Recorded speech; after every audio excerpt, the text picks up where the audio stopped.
અમિત શાહના ડોક્ટર બાબા સાહેબ આંબેડકરજી અંગે કરેલા નિવેદન લઈને સંસદ ભવનમાં શિયાળુ સત્ર ગરમાયું છે। તે ગુરુવારે સાંસદ ભવનમાં ભાજપ અને કોંગ્રેસના સાંસદો વચ્ચે ત્યાં થયેલા ઘર્ષણને લઈને સુરતમાં ભાજપ દ્વારા રાહુલ ગાંધીના પુતળાનું દહન કરી કોંગ્રેસ વિરુદ્ધ નારા લગાવાયા છે। સંસદ ભવનમાં ચાલી રહેલા શિયાળા સત્ર દરમિયાન અમિત શાહે ડોક્ટર બાબા સાહેબ આંબેડકરને લઈને નિવેદન કર્યું હોય, જેને લઈને વિપક્ષ કોંગ્રેસ સહિતના નેતાએ વિરોધ કર્યો હતો। તો સંસદથી લઈને સડક સુધી આ મામલે વિરોધ થઈ રહ્યો છે। ત્યારે સંસદ ભવનમાં ગુરુવારે સવારે ભાજપ અને કોંગ્રેસના સાંસદો વચ્ચે સર્જાયેલા ઘર્ષણ લઈને રાહુલ ગાંધી પર ભાજપના સાંસદ પ્રતાપ સારંગીએ હુમલો કરાયો હોવાના આક્ષેપો કર્યા હતા, જેના વિરોધમાં સુરતમાં રેલવે સ્ટેશન સામે સરદાર પ્રતિમા પાસે સુરત મહાનગર ભાજપ પ્રમુખ નિરંજન ઝાંઝમેરાની આગેવાનીમાં રાહુલ ગાંધીના પુતળાનું દહન કરી કોંગ્રેસ વિરુદ્ધ સૂત્રોચ્ચારો કર્યા હતા, જેમાં મોટી સંખ્યામાં ભાજપીઓ જોડાયા હતા।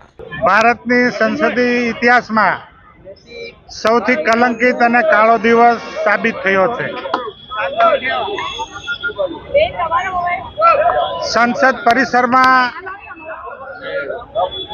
ભારતીય જનતા પાર્ટી અને કોંગ્રેસ બંને દ્વારા અલગ અલગ દેખાવોનો કાર્યક્રમ હતો। તે દરમિયાન રાહુલ ગાંધીજીએ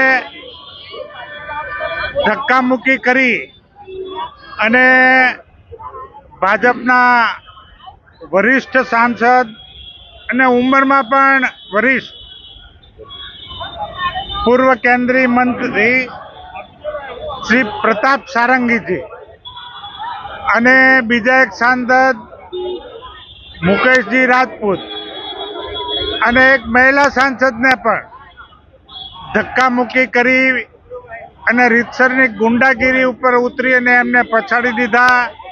એમને મારવામાં આવ્યો, એમને ઘણું વાગ્યું, એમને હોસ્પિટલાઇઝ કરવા પડ્યા।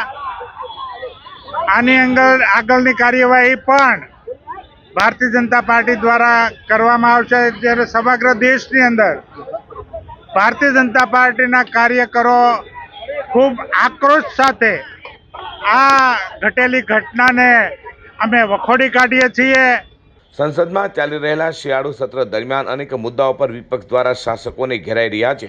ત્યારે હાલમાં અમિત શાહ દ્વારા ડોક્ટર બાબા સાહેબને લઈને કરાયેલા નિવેદનમાં ઘેરા પ્રત્યાઘાત પડ્યા છે। ત્યારે સંસદમાં સર્જાયેલા ઘર્ષણમાં ભાજપ સાંસદ ઇજાગ્રસ્ત થતા રાહુલ ગાંધી પર સીધો હુમલાનો આરોપ લગાવવામાં આવ્યો હતો।